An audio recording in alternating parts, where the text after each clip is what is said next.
আপা কাপা, আপি কাপি আৰু হিজা হিজা বুলি ক'লে তিনিওটা প্ৰজাতিৰ কোনোৱে বেয়া নাপায়, কেৱল এটা টিকটকাৰে বেয়া পায়।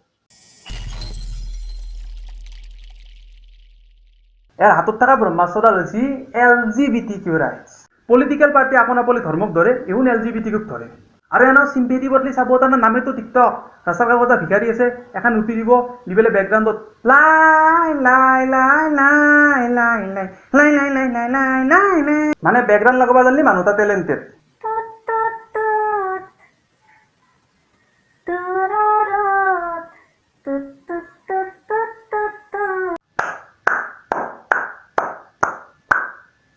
সৰি দিম বাহ বাহ। এতিয়া আৰু চিৰিয়াছ কথাত হিজা অধিকাৰৰ কথা চিন্তা কৰা ইমান ভাল মানুহ যদি ভাৰত থাকলা হয়, হিজা আজি ট্ৰেইনত এনেকৈ ঘুট্টাপা নাংগিলা হয়, আমাৰ মাজত আমাৰ লগত থাকলা হয়। কিন্তু নাই, ৰিয়েলত পৰিয়ে ভাৰ্চুৱেল হিজাকেইটা চাব তাৰ বেছি কাৰণে আজি এই অৱস্থা। আৰু ৰিয়েল ট্ৰেন্সজেণ্ডাৰে যি ভাৰতত ডাঙৰ ডাঙৰ পোষ্টত কাম কৰি আছে, জাজ পৰ্যন্ত হৈছে। কাৰণ গৌৰৱেদি বুকুৰ হাত থাকি কয়, yes I am a transgender, I am equally able and we don't need your fucking sympathy. আৰু শেষত এটাই কথা ক'ম, উই ছাপৰ্ট কেৰিমিনাটি। কি কৰিবা তুমি টিকটক কৰ, মোৰ চেনেলটো ৰিপৰ্ট মাৰিবা, মাৰা নিজৰ খুলি থৈ দিছোঁ আৰু এটা চেনেল লৈ খাই দিম। সঁচা কথা কোৱা ভয় নকৰোঁ।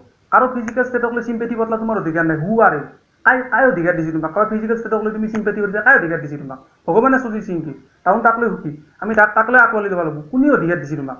আমি কেৰিমিনাটিৰ লগত আছোঁ। গতিকে নেক্সট ভিডিঅ'ত লগ পাম, টাটা।